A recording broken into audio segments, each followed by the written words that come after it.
Good morning Telangana వార్తా వాస్తవం కార్యక్రమానికి స్వాగతం.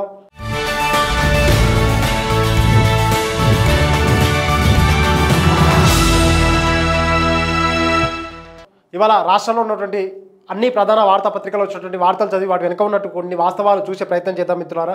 ముందుగా వెలుగు పేపర్ తోటి ప్రారంభిద్దాం.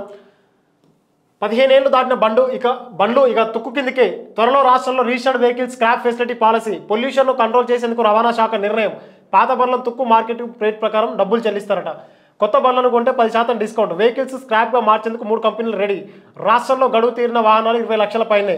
మొత్తానికైతే ఈ వార్తను బట్టి చూసే మిత్రులారా, రాష్ట్రంలో లైఫ్ ఎక్స్పైర్డ్ అయిపోయి దాదాపు 20 లక్షల వెహికల్స్ అయితే ఉన్నాయంట రాష్ట్ర వ్యాప్తంగా.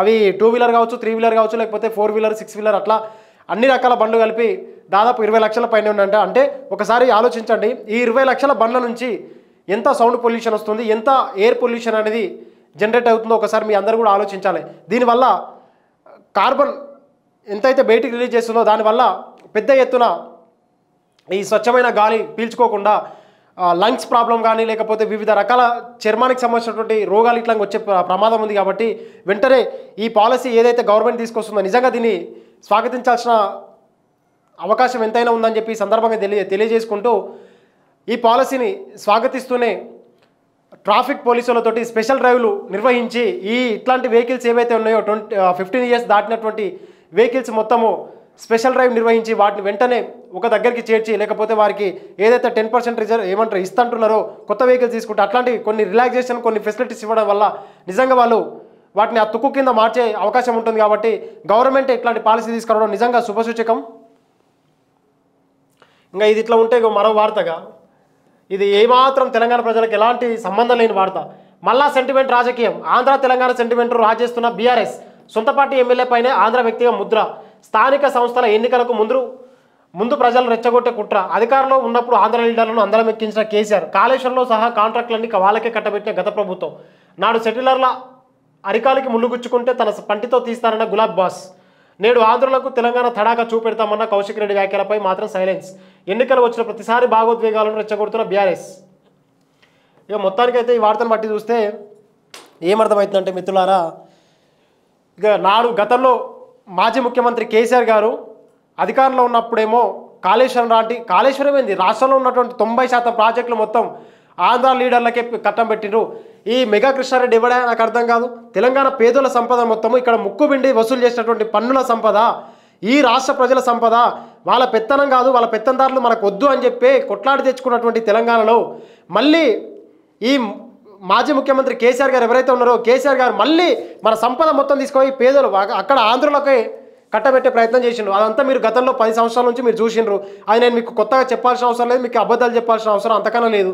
కాబట్టి వీళ్ళు నిజంగానే సెంటిమెంట్ ఇవాళ మళ్ళీ రాజకీయం చేస్తూ ఉన్నారు. నిజంగా ఈ కౌశిక్ రెడ్డికి లేకపోతే గాంధీ మధ్యలో అటువంటి జరుగుతున్న ఏదైతే ఈ దుమారం, ఈ పనికిమాల పంచాయతీ ఉందో ఎవరికీ ఉపయోగం లేదు. ఈ తెలంగాణ రాష్ట్రంలో ఏ ఒక్క బిడ్డ కూడా ఈ పంచాయతీ వల్ల లాభమా? ఏమన్నా సమస్యకు పరిష్కారం అవుతుందా?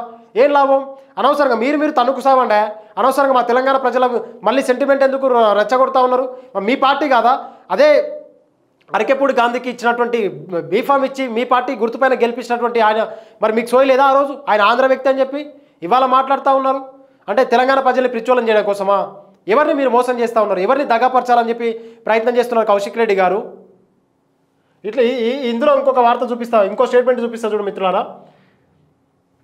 ఇగో, నాడు సెటిలర్ల అరికాలికి ముళ్ళు గుచ్చుకుంటే తన పంటితో తీస్తారన్న గులాబ్ బాస్. నిజంగా గత జిహెచ్ఎంసీ ఎలక్షన్స్ టైంలో మాజీ ముఖ్యమంత్రి కేసీఆర్ గారు ఎవరైతే ఉన్నారో ఆయన గారు ఏమన్నారంటే, ఈ తెలంగాణ రాష్ట్రం కాదు, ఈ రాష్ట్రంలో ఏపీ సెటిలర్స్ ఎవరైతే ఇక్కడ సెటిల్ అయ్యారో వాళ్ళ కాలుకు ముళ్ళు గుచ్చుకుంటే నా పంటితోటి తీస్తా అని చెప్పిన మాట వాస్తవం కాదా?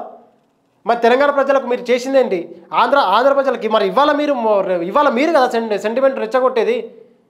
నిజంగా వాస్తవానికి బీఆర్ఎస్ పార్టీ మరోసారి సెంటిమెంట్ రెచ్చగొట్టాలనే కాన్సెప్ట్ ఉంటుంది. ఈ సెన్సిటివ్ ఇష్యూని తీసుకొచ్చి దీంట్లో రాజకీయం చేస్తే ఏమాత్రం కూడా తెలంగాణ ప్రజలు సాధించారని చెప్పి సందర్భంగా మీరు గుర్తుపెట్టుకోవాలైనా. అంతేకాకుండా చూడు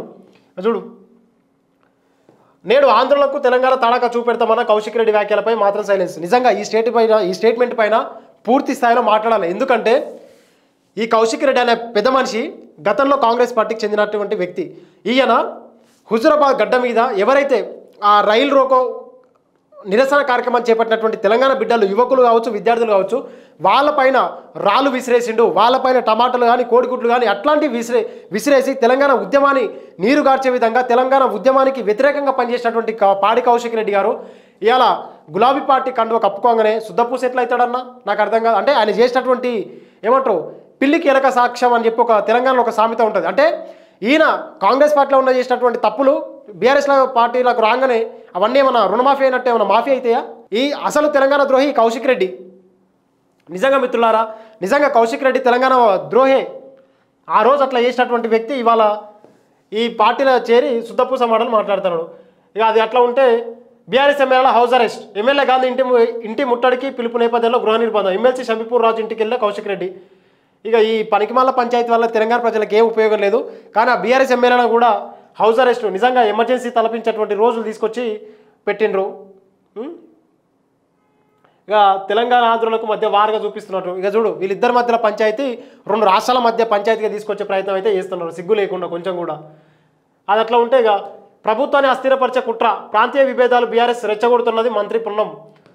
రాష్ట్రంలో లా అండ్ ఆర్డర్ సక్రమంగానే ఉంది, ప్రజల ఆందోళన చెందవద్దని చెప్పి సూచన. ప్రజల ఆందోళన ఏం చెందలేరు కానీ ఫస్ట్ మీరు కాంగ్రెస్ లీడర్లే ఆందోళన చెందుతారన్న. ఎవరి కుర్చీ ఎవరు గుంజుకుంటారో లేకపోతే ప్రభుత్వాన్ని ఎవరు కూలగొడతారో ఎవరు ఏకనాథ్ షిండే పాత్ర పోషిస్తారో అని చెప్పి కాంగ్రెస్ పార్టీలో ఉన్నటువంటి ముసలం ఏదైతే గూడుపుటాన్ని అవుతుందని చెప్పి ఎవరైతే ప్రజలు భావిస్తూ ఉన్నారో మీకు ఆ పదవుల పిచ్చి పట్టుకున్నది, మీకు ఇబ్బంది పడుతూ ఉంది. మా తెలంగాణ ప్రజలు కొంతమేర స్వేచ్ఛ ఏమంటారు శాంతి భద్రతలు కొంచెం అటు అయినా కానీ వాళ్ళైతే భద్రంగానే ఉన్నారు, వాళ్ళు మంచిగానే ఉన్నారు. కానీ మీ లోపల మీ పార్టీ అంతర్గత విషయాలలో మీకు మాత్రం ఏమంటారు సత్సంబంధాలు కొనసాగట్లేదు అని చెప్పి తెలంగాణ ప్రజలు కూడా చర్చించుకుంటూ ఉన్నారు. ప్రజలు ప్రభుత్వాన్ని అస్థిరపరచాలంటే మరి మీరే ఎవరు ఏకనాథ్ షిండే పాత్ర పోషిస్తారనేది మరి మీరే నిర్ణయించుకోవాలి. హైదరాబాద్ బ్రాండ్ ఇమేజ్ దెబ్బతీస్తున్నారు, రాష్ట్రంలో బీఆర్ఎస్ నేతలు అల్లర్లు సృష్టిస్తున్నారు. మంత్రి కోమటిరెడ్డి కౌశిక్ రెడ్డి సర్పంచ్ పోస్టు కూడా పనికిరారని కామెంట్. ఇక ఈ కామెంట్ల వల్ల ఎవరికి ఉపయోగం లేదు. చెప్తాను కదా, ఈ పంచాయతీ వల్ల తెలంగాణ బిడ్డకు ఏ బిడ్డకు కూడా ఎలాంటి సంబంధం లేదు. కేవలం ఈ రెడ్లు కలిసి కమ్మలు కలిసి ఆడుతున్నటువంటి డ్రామా, రాజకీయం, నాటకం. ఈ బీసీల రిజర్వేషన్ ఏదైతే ఉందో ఆ రిజర్వేషన్ గట్టిగా డిమాండ్ చేస్తున్నటువంటి నేతల యొక్క వాళ్ళ మీడియా అటెన్షన్ మొత్తం అటు కాకుండా ఇటువైపు మళ్ళీ మరల్చే దిశగా అడుగులేస్తూ ఉన్నారని చెప్పి దీన్ని బట్టి అర్థమవుతా ఉంది. కులగణనపై కసరత్తు షురు. కులగణనపై బీసీ కమిషన్ కసరత్తు మొదలుపెట్టింది. మాజీ చైర్మన్లు మెంబర్స్తో కమిషన్ కొత్త చైర్మన్ నిరంజన్ సభ్యులు బాలలక్ష్మి, సురేందర్, జయప్రకాష్ శుక్రవారం సమావేశమై స్థానిక సంస్థలు బీసీ రిజర్వేషన్ల పెంపుపై చర్చించారు. అసలు ఈ బీసీ రిజర్వేషన్లు మిత్రులారా బీహార్ రాష్ట్రంలో కావచ్చు లేకపోతే ఇక్కడ పక్కనటువంటి కర్ణాటక రాష్ట్రంలో వీటివి నిజంగా సైంటిఫిక్ నేచర్లో సైంటిఫిక్ విధంగా తీసుకెళ్ళి ఈ కులజనగణన కనుక చేపడితే కోర్టులలో ఆ కేసులు నిలిచే అవకాశం లేదు. ఖచ్చితంగా కోర్టులు కూడా అనుమతిస్తాయి ఆ రిజర్వేషన్ను. ఈ ప్రభుత్వాలకు చిత్తశుద్ధి లేక కేవలం ఈ బీసీలకు ఇప్పుడు ఇట్లా రాజకీయ పరంగా వీళ్ళకు రిజర్వేషన్లు ఇస్తే రేపు పొద్దున ఎమ్మెల్యేల టికెట్లకు డిమాండ్ చేస్తూ ఉంటారు, ఎంపీ టికెట్లకు డిమాండ్ చేస్తూ ఉంటారు, లేకపోతే ఇంకా ఉన్నత క్యాబినెట్ ర్యాంకు ఉన్నటువంటి ఆ స్థానాలకు వీళ్ళు పెద్ద ఎత్తున డిమాండ్ వచ్చే అవకాశం ఉంది. వీళ్ళు ఇప్పటికే ఆర్థికంగా పెద్ద ఎత్తున బలోపేతం అవుతూ ఉన్నారు కాబట్టి పెద్ద ఎత్తున వాళ్ళకు పదవులు కట్టబెట్టే అవకాశం ఉంటుంది. కాబట్టి అందుకోసం వాళ్ళని ఇక్కడనే తొక్కిపట్టాలనే కాన్సెప్ట్ తోటి వాళ్ళు డీలే చేస్తూ ఉన్నారు తప్ప నిజంగా ప్రభుత్వానికి చిత్తశుద్ధి ఉంటే కేవలం వారం రోజులలో ఈ కులజనగణన అనేది పూర్తి చేసే అవకాశం ఉంది. కానీ ఇగో ఈ మీటింగ్ల పేర ఏమంటారు కమిటీల పేర కాలయాపన చేస్తున్నారు తప్ప ఆ సమస్యకు పరిష్కారం అయితే తీసుకొస్తలేరు. ఇగో ఇక్కడ మరో వార్త వస్తే ఎన్ఐసికి ధరణి బాధ్యతలు. కేంద్ర ప్రభుత్వ రంగ సంస్థ అయిన నేషనల్ ఇన్ఫర్మేటిక్స్ సెంటర్స్కు ధరణి పోర్టల్ నిర్వహణ బాధ్యతలు అప్పగించాలని రాష్ట్ర సర్కార్ సూత్రప్రాయంగా నిర్ణయించింది. ఇక మొత్తానికైతే గతంలో బీఆర్ఎస్ గవర్నమెంట్ తీసుకొచ్చినటువంటి ఏదైతే ధరణి పోర్టల్ ఉందో ధరణి పోర్టల్ను టెర్రాసిస్ అనేది ఒక ప్రైవేట్ సంస్థ, ప్రైవేట్ ఏజెన్సీ ఈ వెబ్సైట్ను మొత్తం మెయింటెనెన్స్ మొత్తం చూసుకునేదంట.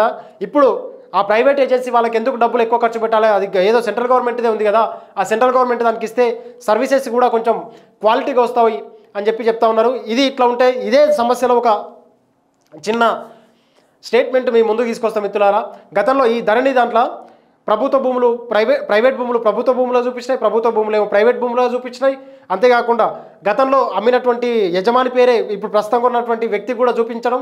అది కాకుండా ఈ అవకతవకలు ఈ రిజిస్ట్రేషన్ చేసే దగ్గర పెద్ద ఎత్తున అవకతవకలు జరిగినాయి. అట్లాంటి లోపాలు లేకుండా అట్లాంటి పూర్తి స్థాయిలో కూలంకషం ఇంకొంత సమయం తీసుకున్నా పర్లేదు, కానీ ఈ ప్రభుత్వానికి సూచన చేస్తూ ఉంది ఏంటంటే మా పేద రైతులు ఆ ఎంఆర్ఓ ఆర్డీఓ ఆఫీసుల చుట్టూ తిరగలేక వాళ్ళు నానా తంటాలు పడుతూ ఉన్నారు స్వామి. కొంచెం పూర్తి స్థాయిలో ఈ పాలసీని లేకపోతే ఈ ఏజెన్సీ అనేది సర్వీసెస్ పూర్తి క్వాలిటీగా అందించినట్టయితే ప్రజలు కూడా కొంచెం హర్షించే అవకాశం ఉంది. ఇక స్థానిక ఎన్నికల ముసాయిదా ఓటర్ జాబితా విడుదల. స్థానిక ఎన్నికల మొత్తానికైతే రాబోయే లోకల్ బాడీ ఎలక్షన్లకు రాష్ట్రంలో ఉన్నటువంటి కొత్త నూతన ఓటర్లన్నింటినీ జోడించి కొత్త ముసాయిదా అదే ఎన్నికల ఓటర్ లిస్ట్ ఉంటుందిగా, ఓటర్ లిస్టును రిలీజ్ చేసినట్టుగా మన స్టేట్ ఎలక్షన్ కమిషను. మరి మీ పేరు ఉందో లేదో చెక్ చేసుకోండి. ఒకవేళ ఎవరైనా నెక్స్ట్ వచ్చే స్థానిక ఎన్నికల్లో పోటీ చేయాలనుకుంటే ఖచ్చితంగా అందులో ఇట్లా ఓటర్ లిస్టులో పేరు ఇట్లా లేకపోతే మీరు పోటీ చేసే అవకాశం కూడా ఉండదు. కాబట్టి ఈ నెల 21 వరకు అభ్యంతరాలు స్వీకరించే అవకాశం ఉందట. కాబట్టి దాన్ని దృష్టిలో పెట్టుకొని ఈ అభ్యంతరాలు స్వీకరించే లోపు మీదేమైనా లోటుపాట్లు ఉంటే ఖచ్చితంగా మీరు ఫిర్యాదు చేయండి. ఎందుకంటే భవిష్యత్తులో రాబోయే ఎన్నికల్లో పోటీ చేయాలనుకున్న వారికి ఖచ్చితంగా ఇబ్బంది అవుతుంది లేకపోతే. కాబట్టి దాన్ని దృష్టిలో పెట్టుకోండి మిత్రులారా. ఇక శాంతి భద్రతను దెబ్బతీస్తే సహించాం, బాధ్యులపై కఠిన చర్యలు తీసుకుంటాం డీజీపీ. ఎమ్మెల్యేలు గాంధీ కౌశిక్ రెడ్డి ఘటనపై ఆరా రిపోర్ట్ ఇవ్వాలని సైబరాబాద్ సిపికి ఆదేశం. ఇక మీరు రిపోర్ట్లు ఇవ్వని చెప్పి ఆదేశించేది. ఒకవేళ వచ్చిన రిపోర్ట్ వల్ల ఎవరైనా ఫలానా కాంగ్రెస్ లీడర్లు అది తప్పు ఉందని చెప్తే ఏమైనా చర్యలు తీసుకుంటారా? ఎందుకన్నా ప్రభుత్వంలో ఎవరుంటే వాళ్ళ కొమ్ము కాస్తారు. అది ఫ్యాక్ట్, ఓపెన్ ఫ్యాక్ట్. దాన్ని మీరు ఒప్పుకోవాలి. ప్రజలకు తెలుసు, ప్రతి ఒక్కరు తెలుసు. ఇక ఇవాళ బీఆర్ఎస్ పార్టీ లేదని చెప్పి వాళ్ళని ఇబ్బంది పెడుతుంది. రేపు పొద్దున ఇంకో బీజేపీ పార్టీ వచ్చిందనుకో, బీజేపీ పార్టీ వస్తే బీఆర్ఎస్లో కాంగ్రెస్లో ఇబ్బంది పెడుతుంది. రేపు పొద్దున ఇంకో పార్టీ వచ్చిందనుకో, ఎవరైనా కానీ ఈ పోలీస్ వ్యవస్థ అనేది తొత్తుగా వ్యవహరించాల్సిందే. మెజారిటీ పోలీసు వాళ్ళంతా వాళ్ళకు అణిగిమణిగి ఉంటే తప్ప మీకు మీకు పోలీసులలో ప్రమోషన్లు వచ్చే అవకాశం ఉండదు, లేకపోతే మీ పదవికి డోకా ఉండకుండా ఉంటుంది. కాబట్టి దాన్ని దృష్టిలో పెట్టుకోవాలి. ఇక ఇట్లా ఉంటే హైడ్రా ఏర్పాటుపై స్టే ఇవ్వలేం, జీవో జారీలో చట్టబద్ధత లోపించింది హైకోర్టు. ఇక తిడుతుంది చూడు మన రాష్ట్ర ప్రభుత్వం. ఏమందంటే చట్టబద్ధత ఏమైంది అని చెప్పి అడుగుతూ ఉంది. ఆందోళనకరంగా హైడ్రా పనితీరు, నోటీసులు ఇవ్వకుండా కూల్చివేతలని ప్రశ్న. ఇది నిజంగా పెట్టాల్సిందే ప్రభుత్వానికి. రాష్ట్ర ప్రభుత్వానికి నోటీసులో కౌంటర్కు ఆదేశం. సిగ్గు లేకుండా పేద ప్రజలవి, మా పేద రైతన్నవి, మా పేద బిడ్డలవి చెరువు పక్కల పోర్తి చిన్న చిన్న గుడిచెలు వేసుకుంటే ఆ గుడిచెల్లో పోయి కూలగొట్టినటువంటి దుస్థితి. కానీ అదే బడాబాబులకు మాత్రం కనీసం నోటీసులు ఇచ్చి, అదే ముఖ్యమంత్రి రేవంత్ రెడ్డి గారు ఇవాళ ఆంధ్ర పెట్టుబడిదారులు అంటున్నారు కదా, రామోజీ ఫిలిం సిటీ నీకు ఎందుకు గుర్తొస్తలేదు మాకు అర్థం కాదు. ఏమన్నా మీ మధ్యలో ఏమైనా డబ్బుల సంచులు ఏమైనా మారినాయా, చేతులు మారినాయా? దాన్ని కూడా చెప్పాల్సిన బాధ్యత ఉంది కదా. ఎంతసేపు ఉన్నా మరి బీఆర్ఎస్ వాళ్ళని పెంచిపోసిందంట, మరి కాంగ్రెస్ పార్టీ మీ యొక్క మీది కూడా ద్వంద్వ వైఖరి చూపిస్తూనే ఉంది కదా. మీరు కూడా ఆంధ్ర పెట్టుబడిదారులు ఎవరైతే ఉన్నారో వారిపైన మీరు జులుం చూపెడితే మరి తెలంగాణ బిడ్డలు కూడా కొంత హర్షించే అవకాశం ఉంది. ఈ వార్త ఇట్లా ఉంటే ఇక ఫన్నీ కార్టూన్ చూడు. అరకెప్పుడు గాంధీ, పాడి కౌశిక్ రెడ్డి ఇద్దరు కలిసి బీఆర్ఎస్ వాళ్ళిద్దరు గెలిచినటువంటి కారు గుర్తు ఏదైతుందో కారు గుర్తు మీద టమాటాలు, కోడిగుడ్లు, వంకాయలు, రాళ్ళు, రప్పలు అన్నీ తీసుకొని వేస్తూ ఉన్నారు. ఏమంటారు, అన్నం పెట్టినోనికే సున్నం పెట్టడం అంటే నాకు తెలిసి ఇదే కావచ్చు. ఇద్దరు కలిసి అదే చేస్తున్నారు. ఇక కేజ్రీవాల్కు బెయిల్. లిక్కర్ స్కామ్ కేసులో మంజూరు చేసిన సుప్రీంకోర్టు 10 లక్షల పూచీకత్తు, ఇద్దరి షూరిటీ కేసుపై బహిరంగ కామెంట్స్ చేయొద్దని షరతు. ఇక సీఎం కార్యాలయానికి వెళ్ళొద్దని, అధికారిక ఫైళ్లపై సంతకాలు చేయొద్దని ఆదేశం. ఇక మీరు బెయిల్ ఇచ్చే లాభం అన్నా నాకు అర్థం కాదు. సారు అరెస్ట్ కరెక్టే, అరెస్ట్ చేసిన టైం సరైనది కాదని కామెంట్ చేసినట. 6 నెలల తర్వాత తీహార్ జైలు నుంచి ఢిల్లీ సీఎం రిలీజ్. చూడు 10 లక్షల పూచీకత్తు కట్టుకున్నారంట, డిపాజిట్ పెట్టుకున్నారంట. అంతేకాకుండా ఇద్దరు షూరిటీతోటి రిలీజ్ చేశారు మొత్తానికైతే. కానీ ఇక్కడ ఒక వార్త ఉండండి, సీఎం కార్యాలయానికి వెళ్ళొద్దు, అధికారిక ఫైళ్లపై సంతకాలు చేయదు. ఇంకా మరి ఆయన బయటకు వచ్చి ఏం లాభం? ఆయన ఒక ముఖ్యమంత్రి హోదాలో గత జైల్లో ఉండే వాళ్ళు పరిపాలన చేసా ఉండు. ఇది ఇట్లా ఉండగా బయటికి వచ్చిన తర్వాత కూడా నువ్వు అఫీషియల్ సిగ్నేచర్ చేయదు, సెక్రటరీకి వెళ్ళొద్దు అని చెప్తే మరి ఆయన బయట ఉన్న లోపల ఒకటే కదా రిలీజ్ చేయడం. దానికి ఈ కండిషన్స్ పెట్టేది ప్రజాస్వామ్య దేశంలో. చూడండి ముఖ్యమంత్రి గారి పరిస్థితి అట్లుంది. సరే ఆయన అవినీతి నిర్మూలన చేయడం కోసం ప్రారంభించినటువంటి పార్టీ ఇవాళ నిజంగా అవినీతి కోరలో చిక్కుపోవడం అనేది నిజంగా బాధాకరం. ఆ యొక్క పార్టీ అధినేత మిమ్మల్ని తీసుకొని చాలామంది రాజకీయాలకు ఇన్స్పిరేషన్ తీసుకొని అవినీతి నిర్మూలన కోసం చాలామంది పనిచేయనిక ముందుకొచ్చారు వాలంటీర్గా. కానీ మీరే ఈ అవినీతి కోరలో చిక్కుపోవడం, అధినేతనే అవినీతి కోరలో చిక్కుపోవడం నిజంగా బాధాకరం. ఏదేమైనప్పటికీ కూడా అరవింద్ కేజ్రీవాల్ రాకతోటి హర్యానా ఢిల్లీకి ఆనుకున్నటువంటి పంజాబ్ ఢిల్లీకి ఆనుకున్నటువంటి పక్కన ఉన్నటువంటి హర్యానాలో రాబోయే నెలలో జరుగుతున్నటువంటి ఏవైతే అసెంబ్లీ ఎన్నికలు ఉన్నాయో అసెంబ్లీ ఎన్నికలు దాదాపు 46 పోస్టులకు 46 అసెంబ్లీ స్థానాలకు ఒంటరిగా ఆమ్ ఆద్మీ పార్టీ పోటీ చేస్తూ ఉంది. గతంలో కూడా పోటీ చేసింది. కేవలం 1% ఓటు మాత్రమే 1% ఓటు షేర్ మాత్రమే సాధించిందంట. మరి ఈసారి అయితే మొత్తానికి కేజ్రీవాల్ రాకతోటి పెద్ద ఎత్తున రాజకీయ పరిణామాలే హర్యానా అసెంబ్లీ ఎన్నికల పరిణామాలే ఏమంటారు చేంజ్ చేసే అవకాశం ఉందని చెప్పి మాట్లాడుతూ ఉన్నారు. మరి ఏదైతే చూడాలి. వచ్చే నెల దాదాపు ఇంకొక 20 రోజులు వెయిట్ చూస్తే మరి Aam Aadmi Party key role play చేస్తూ ఉందా లేకపోతే నామినల్ రోల్ ప్లే చేస్తూ ఉంది హర్యానా అసెంబ్లీ ఎన్నికల సందర్భంగా అని చెప్పి చూడాల్సిందే. చూసే తప్ప మనకు తెలియదు. ఇది ఇట్లా ఉంటే షరతులు లేకుండా వరద సాయం చేయండి. రూల్స్ ప్రకారం ఎన్డీఆర్ఎఫ్ నుంచి ₹1 వాడుకోలేము. కిలోమీటర్ రోడ్ డ్యామేజ్కి ₹1,00,000 ఇస్తుంటే టెంపరీ రిపేర్గా. ఇక ఏదైతే ఈ వరదలు విపత్తులు వస్తే 1 కిలోమీటర్ రోడ్ ఏదైతే ఉందో డాంబర్ రోడ్ కానీ డాంబర్ రోడ్డు దానికి కేవలం ₹1,00,000 అంట. ₹1,00,000 ఇస్తే ప్యాచ్ వర్కులు కూడా కావు. మా దగ్గర ఉన్నటువంటి బీజేపీ ఎంపీలేమో పెద్ద పెద్ద మాటలు మాట్లాడతారు. మీ దగ్గర ఉన్నటువంటి 1,350 కోట్లు ఖర్చు పెట్టండి, మేము ఆ తర్వాత సెంట్రల్ గవర్నమెంట్ తోటి మాట్లాడి తీసుకొని వస్తాం. మరి ఇక్కడ ఉన్నటువంటి ఫండ్స్ ఏవైతే ఉన్నాయో ఆ ఫండ్స్ కూడా ఖర్చు పెట్టడానికి ఆ నిబంధనలు కఠినంగా ఉన్నాయంట సారు. మరి అవన్నీ కొంచెం సడలించే రిలాక్స్గా ఇచ్చే అవకాశం ఉంటే కొంచెం వాళ్ళు ఏమైనా ఖర్చు పెట్టి ఆ ప్రజలకు ఏమైనా సేవ చేసే ప్రయోజనం ఉంటుంది తప్ప మీరేమో కండిషన్స్ చాలా పెద్దగా పెడతారు. అది అట్లా ఉంటాయి చూడు. కేంద్రం అమలు చేస్తున్న కఠిన నిబంధనలు సడలించాలి. అవి సడలిస్తే తప్ప వీళ్ళ దగ్గర ఉన్నటువంటి డబ్బులు వాడుకోలేని పరిస్థితి. మున్నేరు వాగుకు రిటర్నింగ్ వాల్ నిర్మాణం కోసం సహకరించాలి. ఇక వాళ్ళు అడిగిన దాంట్లోకి ఇప్పటివరకు అడిగిన దాంట్లోకి ఏం చేయలేదు. వాళ్ళు వాగు రిటర్నింగ్ వాళ్ళకి ఇస్తారంటే నమ్మకం తుట్టి. మేడారం అడవుల్లో చెట్ల కూలలపై శాస్త్రీయంగా స్టడీ చేయాలి. ఆల్రెడీ స్టడీ చేసిరు కదా, స్టడీ చేసే చెప్పి ఏమంటారు అక్కడ ఉన్నటువంటి చెట్లు ఆ 70,000 చెట్లు ఏవైతే ఉన్నాయో ఆ 70,000 చెట్లు మొత్తం వేర్లతో సహా బయటికి రావడానికి గల కారణం ఏంటంటే అక్కడ ఉన్నటువంటి ఆ ప్రాంతంలో ఉన్నటువంటి చెట్లు మొత్తం పెద్ద ఎత్తున వేర్లు అనేవి వేరు వ్యవస్థ లోపలికి దిగలేదంట. కేవలం అసలు తక్కువ స్థాయిలో మోతాదు భూమికి పై లేయర్లో మాత్రమే ఉంది. అందుకోసం అవి పెద్ద ఈదురుగాలు రావడంతో అవన్నీ అట్లా కూలిపోయినాయని చెప్పి ఆల్రెడీ ఏమంటారు సైంటిఫిక్గా స్టడీ చేసే చెప్పారు. మరి రిపోర్ట్ చదవలేదా ఏంది? వరదలు వచ్చినప్పుడు బెటాలియన్లను వాడుకుంటామని చెప్పి వెళ్ళండి. మరి ఆ రిలాక్సేషన్ ఇవ్వాలి కదా.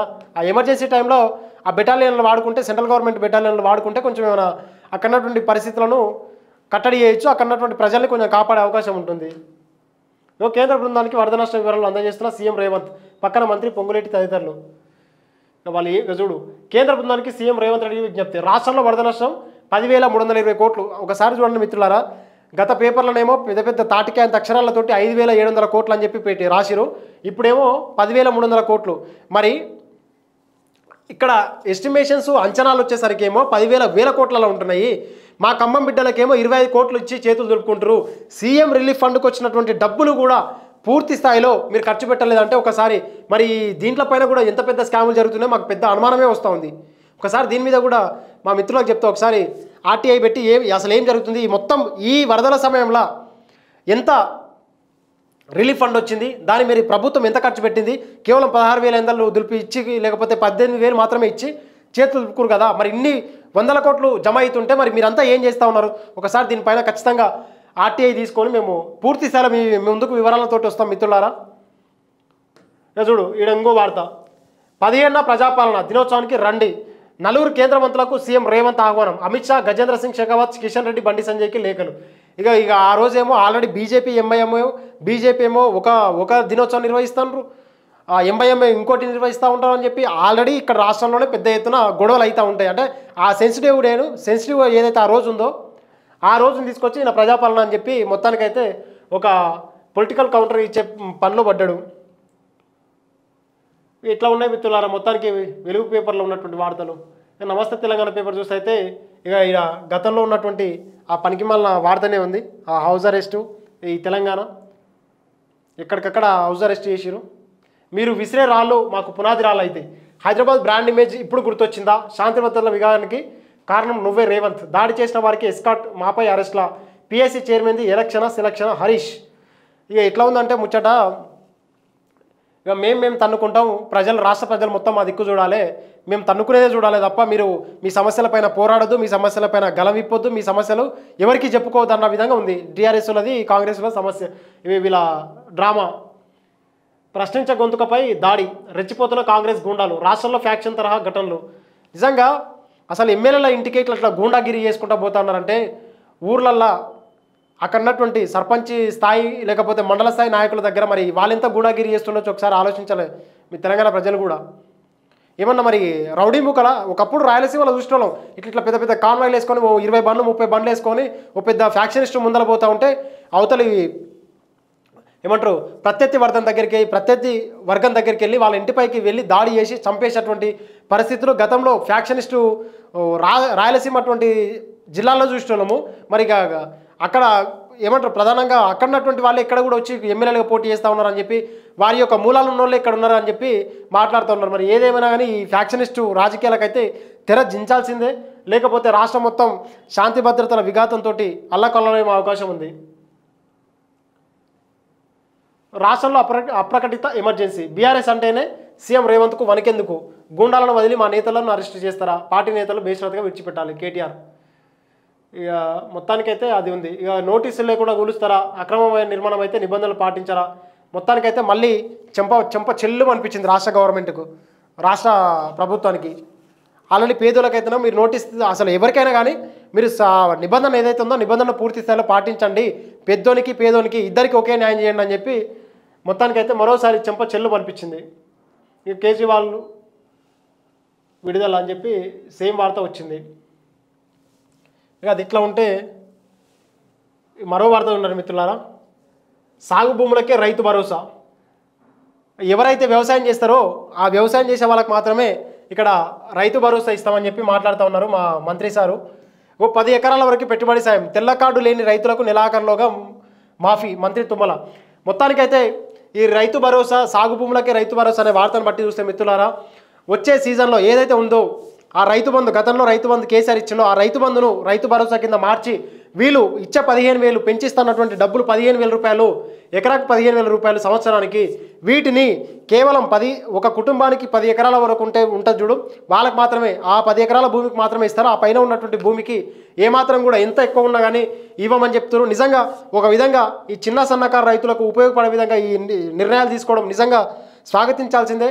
అంతకంటే ముందు ఎక్కువ 100 ఎకరాల వాళ్ళకు నిజంగా ఇవ్వకుండా పెద్ద ఒరిగేదేం లేదు. గతంలో పెట్రోల్ పంపులకు ఇచ్చిరు, ఓఆర్ఆర్కు ఉన్నటువంటి ఇచ్చిరు, లేకపోతే వివిధ నేషనల్ హైవేలకు కూడా ఇచ్చినటువంటి పరిస్థితి. గుట్టలకు, రాళ్లకు, రప్పలకు, చెరువులకు, శిఖం భూములకు ప్రతి ఒక్కదానికి కూడా గత కేసీఆర్ సర్కార్ ఇచ్చి పెద్ద ఎత్తున డబ్బులు ప్రజాధనం వృధా చేసింది. కాబట్టి దాన్ని దృష్టిలో పెట్టుకొని కాంగ్రెస్ పార్టీ కూడా కొంత 10 ఎకరాల వరకు ఇవ్వడం అనేది ఒక నిజంగా శుభసూచకం. కాకపోతే వాటిని ఇంకింత పెంచితే వీటిని పెంచడం కంటే ముందు ఆ కొంచెం ఎంఎస్పీ ఏదైతే ఉందో వాటిని కూడా కొంచెం ఆ మద్దతు ధర ఇస్తే రైతన్లకు మేలు చేసే అవకాశం ఉంది అన్న. మరి దాన్ని ఏమైనా ఆలోచన చేయండి. వరద నష్టం అని చెప్పి మళ్ళీ ఇలా సేమ్ ఉంది. 24 గంటల్లో మరో అల్పపీడనం. ఆదాని గ్రూప్లో స్విస్ ప్రకంపనలు. స్విట్జర్లాండ్ మనీ లాండరింగ్ కేసులో 2,600 కోట్ల సొమ్ము ఫ్రీజ్. ఆదాని గ్రూప్ బినామీదేనన్న అనుమానాలు. ఇక వాళ్ళది పంచాయతీ.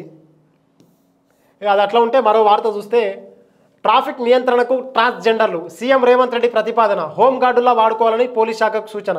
మొత్తానికైతే ట్రాన్స్జెండర్లు ఎవరైతే ఉన్నారో వాళ్ళకు కూడా ఒక ఎంప్లాయ్మెంట్ సోర్స్గా చూపెట్టాలని చెప్పి, వాళ్ళకి ఏదైతే సమాజంలో కొంచెం గౌరవం తగ్గట్లేదు, వారిని చిన్న చూపు చూస్తున్నారు, వాళ్ళని కొంచెం కించపరిచే విధంగా మాట్లాడుతూ ఉన్నారు. వాళ్ళు ఏదైతే షాప్ల దగ్గరికి వెళ్ళి 10 రూపాయలు 20 రూపాయలు అడుగుతారు కదా, వాటప్పుడు వాళ్ళని అవమానకర రీతిలో వారిని కించపరుస్తున్నారని చెప్పి వాళ్ళని అట్లా మాట్లాడుతున్నారు. కాబట్టి వారికి వాలంటీర్ లాగా తీసుకొని వాళ్ళ కొంత పర్టికులర్ డ్రెస్ కోడ్ కేటాయించి వారికి కొంత అమౌంట్ ఇవ్వడం ద్వారా వాళ్ళని ట్రాఫిక్ కంట్రోల్ చేసే దాంట్లో పెద్ద ఎత్తున నియమించుకోవడం వల్ల నిజంగా వారికి ఎంప్లాయ్మెంట్ ఇచ్చినట్టు ఉంటుంది. ఈ రాష్ట్ర ప్రభుత్వానికి కూడా మంచి ప్రయోజనం పొందే అవకాశం ఉంటుందని చెప్పి నిజంగా ఈ మంచి నిర్ణయమే. వాళ్ళు కూడా ట్రాన్స్జెండర్లతో ఒకరిద్దరితో మాట్లాడి అడిగే ప్రయత్నం చేస్తే నిజంగా ప్రభుత్వం మాకు ఒక అండలాగా చూపిస్తుంది. ఇంతేకాకుండా చిన్న చితక వ్యాపారాలు చేసుకోవడం కోసం 1 లక్ష రూపాయలు లేకపోతే 2 లక్షల రూపాయల వరకు కూడా కొంచెం లోన్ ఫెసిలిటీస్ అట్లాంటివి ఏమైనా ప్రొవైడ్ చేస్తే నిజంగా మాకు స్వయం ఉపాధి మేమే కల్పించుకొని మేము నలుగురికి ఆదర్శంగా నిలబడతాము, మేము ఆ అవమానాల నుంచి బయటపడే అవకాశం ఉంటుంది, ఆర్థికంగా స్థిరపడే అవకాశం ఉంటుందని చెప్పి వాళ్ళు అడుగుతూ ఉన్నారు. అన్న రేవంత్ అన్న కొంచెం పెద్ద మనసు చేసుకొని వీళ్ళకి ఏదైతే ఇస్తురో నిజంగా వాళ్ళు కూడా స్వాగతిస్తూ ఉన్నారు ఈ నిర్ణయాన్ని. ఇంతేకాకుండా కొంచెం 1 లక్ష నుంచి 2 లక్షల వరకు లోన్ ఫెసిలిటీ అంటే కల్పిస్తే వాళ్ళు చిన్న చితక వ్యాపారాలు చేసుకొని సెటిల్ అవుతామని చెప్పి మాట్లాడుతూ ఉన్నారు. ఒకసారి దాని మీద ఏమన్నా ఆలోచన చేస్తే మంచిగా ఉంటుందని చెప్పి కోరుకుంటా ఉన్నాం.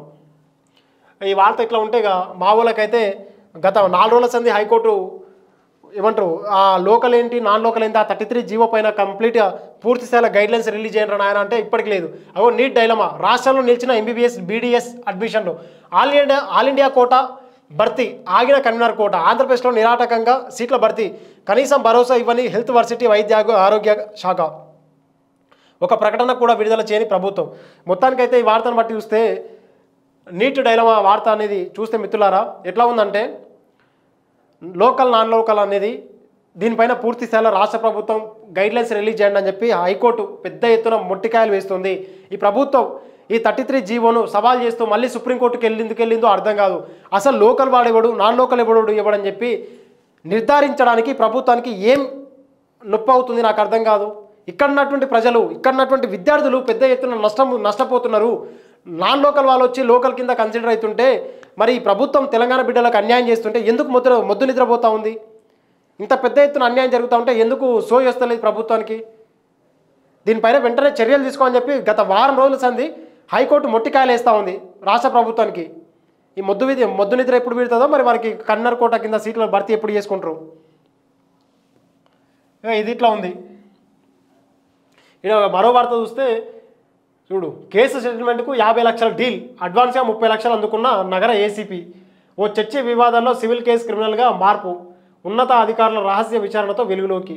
ఇక మొత్తానికైతే దీనికి కాంగ్రెస్ లీడర్కు ఒక పెద్ద లింక్ ఉందని చెప్పి వార్త సారాంశం అయితే ఉంది మిత్రులారా. ఇక మొత్తం ఏమంటారు సివిల్ కేసును ప్రాపర్టీస్ కేసును తీసుకొచ్చి క్రిమినల్ కేసుగా మార్చే ప్రయత్నం చేసి దానికి 50 లక్షలు మొత్తానికైతే డీల్ కుదిరిందంట. డీల్ కుదరడంతో పాటు 30 లక్షలు అడ్వాన్స్ తీసుకున్నామంట. ఆ 30 లక్షల అడ్వాన్స్ తోటి మరి అది ఎక్కడో చెడింది, ఇద్దరి మధ్యలో చెడంతో కంప్లైంట్ చేశారు. కంప్లైంట్ చేస్తే నిజమేనంట మొత్తం నగర ఏసీపీ. మరి ఆ నగర ఏసీపీని సస్పెండ్ చేస్తారా లేకపోతే ఆ డబ్బులు సీజ్ చేస్తారా మరి లేకపోతే ఏం చేస్తారా డిస్మిస్ చేస్తారా అనేది మరి ఆ వార్త కూడా రాయాలి. మరి పెద్దలైనటువంటి పోలీసు ఉన్నతాధికారులు ఎట్లాంటి నిర్ణయాలు తీసుకుంటారో మరి వేచి చూడాలి. ఇంకా ఈమె ఎట్లా ఉంటే వార్త మరో 500 కోట్ల అప్పు కసరత్తు చేస్తున్న రేవంత్ సర్కార్ 17న ఆర్బీఐ నుంచి పొందే ప్రయత్నం. ఈ నెలలో ఇప్పటికే 4000 కోట్లు. మరి ఏం చేస్తున్నారు? 4000 కోట్లు ఇన్ని వేల కోట్ల అప్పులు తీసుకొచ్చి ఖమ్మం వరద బాధితులకు ₹1,00,000 ఇవ్వనికే మా ప్రభుత్వం దగ్గర డబ్బులు లేవు. చూడండి అసలు ఈరోజు డేట్ ఎంత? 14 తారీఖు 15 తారీఖు 15 రోజులకే 4000 కోట్లు అప్పు చేసిందంటే ఒకసారి ఆలోచించండి తెలంగాణ ప్రజలారా. ఈ రాష్ట్ర ప్రభుత్వం పూర్తి స్థాయిలో రుణమాఫీ చేసిందా? చేయలేదు. వరద బాధితులను పూర్తి స్థాయిలో ఆదుకున్నదా? ఆదుకోలేదు. అక్కడ ఉన్నటువంటి వ్యవసాయ శాఖలో ఏమైనా ఆదుకున్నదా అంటే ఆదుకోలేదు. పంట నష్టం జరిగితే వ్యవసాయ శాఖ నుంచి ఆదుకున్నదా? ఆదుకోలేదు. మరి ఎక్కడ రైతు రుణమాఫీ చేయలేదు, రైతు భరోసా ఇవ్వలేదు, వరద బాధితులకు అందించలేదు, స్కాలర్షిప్లు ఇవ్వలేదు, పూర్తి స్థాయిలో ఏమైనా 6 గ్యారెంటీలు అమలు చేస్తారంటే అమలు చేయలేదు. మరి ఎక్కడ పోతున్నాయి? ఇన్ని వేల కోట్ల అప్పులు చేస్తూ ఉంటే తెలంగాణ ప్రతి ఒక్క పేదోడి పైన ఈ అప్పు భారం అనేది భవిష్యత్తులో మనమే కట్టాలి. ట్యాక్స్ల రూపంలో ముక్కు పిండి వసూలు చేస్తారు తెలంగాణ ప్రజలారా. ఒకసారి చూడండి ఈ రాష్ట్ర ప్రభుత్వం ఎన్ని వేల కోట్ల అప్పులు చేస్తూ ఉంది. మరి చేసినటువంటి అప్పులు ఎవరి జోబులోకి పోతున్నాయి? ఎవరి సంక్షేమం కోసం పనిచేస్తూ ఉన్నది? ఒకసారి మీకు చెప్పాల్సిన బాధ్యత కూడా ఉంది కదా. ఈ కేసునైతే కొంచెం ఈ వార్తను అవతల పేపర్లో చూద్దాం మిత్రులారా. ఇవి మొత్తానికైతే ఇక్కడ ఉన్నటువంటి ప్రధాన వార్తలు. ఈ వార్తలు కాదు అసలు ఈ మొత్తం ఇంకా చూడు బీఆర్ఎస్లో మొత్తం అరెస్ట్లే ఉన్నాయి దీని నిండా. ఇంకా ఇది ఇట్లా ఉంటే ఆంధ్రజ్యోతి పేపర్ చూసే ప్రయత్నం చేద్దాం మిత్రులారా. ఇందులో ఒక ప్రధాన వార్త ఒకటే ఉంది, అది చూద్దాం. ఆల్మోస్ట్ ఇగో ఇవన్నీ పంట వేసిన రైతులకే వచ్చినాయని చెప్పి అన్నీ అవే వచ్చినాయి.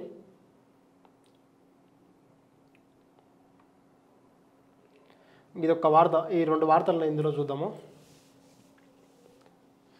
అత్యాచారం చేయబోయిన డాక్టర్పై నర్సు సర్జికల్ స్ట్రైక్, సర్జికల్ బ్లేడ్తో మార్మాంగం కోసివేత. బీహార్లోని గంగాపూర్లో ఘటన. నిజంగా ఈ వార్తను చదివిన తర్వాత నాకు నిజంగా ఆ నర్సు ఎవరైతే ఉన్నారో ఆ బిడ్డకు హ్యాట్సప్ చెప్పాలనిపించిందమ్మా. ఎందుకంటే ఎవరైతే తన పై డాక్టర్ ఈ అమ్మాయి నర్సుగా పనిచేస్తూ ఉందంట అదే హాస్పిటల్లో, ఆ హాస్పిటల్ ఓనర్ ఎవరైతే ఉన్నాడో ఆ డాక్టర్ గాడు అతను డ్యూటీ ముగించుకొని వెళ్తుంటే అమ్మాయి పైన మద్యం మత్తులో అమ్మాయిని లైంగికంగా వేధించే ప్రయత్నం చేస్తే అమ్మాయిని లాక్కెళ్ళి ఒక దగ్గరికి నిర్మానుష్య ప్రాంతానికి లాక్కెళ్ళే ప్రయత్నం చేస్తే అమ్మాయి బ్యాగులో ఉన్నటువంటి ఆ బ్లేడ్ ఏదైతే ఉంటుందో ఆ బ్లేడ్ తీసుకొని కింద గుత్తి ఏదైతే ఉంటుందో ఆ మర్మాంగం దగ్గర కోసే ప్రయత్నం చేసిందంట. అక్కడ పెద్ద ఎత్తున రక్తస్రావం అదంతా జరగడంతో వాడే కాకుండా వాటితో పాటు ఇంకో 2 దుండగలు ఉంటే ఆ ముగ్గురిని నేను ఇట్లా చేసిన అని చెప్పి మొత్తానికైతే ఆ నర్స్ ఎవరైతే ఉన్నారో ఆ నర్సు పోలీసు వాళ్ళకి ఫోన్ చేస్తే వాళ్ళు వచ్చి ఆ ముగ్గురిని నిందితులను అరెస్ట్ చేసి పోలీసు వాళ్ళకి అయితే తీసుకెళ్ళిరంట. నిజంగా ఇట్లా ధైర్యం చేయాలి. ఇట్లా ధైర్యం చేయాలంటే ఖచ్చితంగా మీ బిడ్డలకు, ఏ ఆడబిడ్డలకు ఎవరైతే ఉన్నారో వారికి మార్షల్ ఆర్ట్స్ కావచ్చు, లేకపోతే ఇట్లాంటి ఆ సెల్ఫ్ ప్రొటెక్షన్ కోర్సెస్ ఏవైతే ఉంటాయో వాటిపైన ట్రైనింగ్ ఇప్పించడం ద్వారా, గుడ్ టచ్ బ్యాడ్ టచ్ పైన కూడా పూర్తి స్థాయిలో వాళ్ళకు క్లాసులు వినిపించడం ద్వారా, చూపెట్టడం ద్వారా వారు ఏంటి రైట్ ఏంది రాంగ్ ఏంది అనేది వారికి అమ్మాయిలకు అర్థమయ్యే అవకాశం ఉంటుంది. కాబట్టి ప్రభుత్వాలు కూడా ఈ దిశగా, ప్రభుత్వ పాఠశాలలు ఉన్నాయి కదా ఇప్పుడు, ఫర్ ఎగ్జాంపుల్ ఆ 10th క్లాస్ 8th క్లాస్ నుంచి 10th క్లాస్ పిల్లల వరకు ప్రత్యక్ష శిక్షణ 1 గంట సేపు రోజు క్లాసులు, వారంలో ఒక 2 రోజులు ప్రత్యేకంగా 1 గంట సేపు క్లాసులు నిర్వహించండి. మార్షల్ ఆర్ట్స్ పైన, లేకపోతే ఈ self protection, good touch bad touch పైన, వాటిపైన పూర్తి స్థాయిలో అవేర్నెస్ ప్రోగ్రామ్స్ నిర్వహించడం ద్వారా నిజంగా వారిని వారు ప్రొటెక్షన్ చేసుకునే అవకాశం ఉంటుంది. నిజంగా ఈ వార్తను చదివిన తర్వాత నాకు నిజంగా అభినందన అనిపించింది. నిన్ననే ఒకరికి 11 నెలల తర్వాత ఒకటి ఉరిశిక్ష చేసిరని చెప్పి సంగారెడ్డి కోర్టు తీర్పిచ్చింది కదా. అట్లాంటి కంటే ఇవి బెటర్ కదా. వారిపైన వారిని వారే రక్షించుకోవడం నిజంగా గొప్ప విషయమే కదా. ఇట్లా ముందుకు రావాలి ఆడబిడ్డలు. ఈ వార్తను చదివినాక నిజంగా నాకు మంచిగా అనిపించింది. ఇక మొత్తానికైతే ఇవి మిత్రులారా వార్తాపత్రికలు, ప్రధాన వార్తాపత్రికలు ఉన్నటువంటి వార్తలు. వీటి వెనుక ఉన్నటువంటి కొన్ని వాస్తవాలు చెప్పే ప్రయత్నం చేసిన.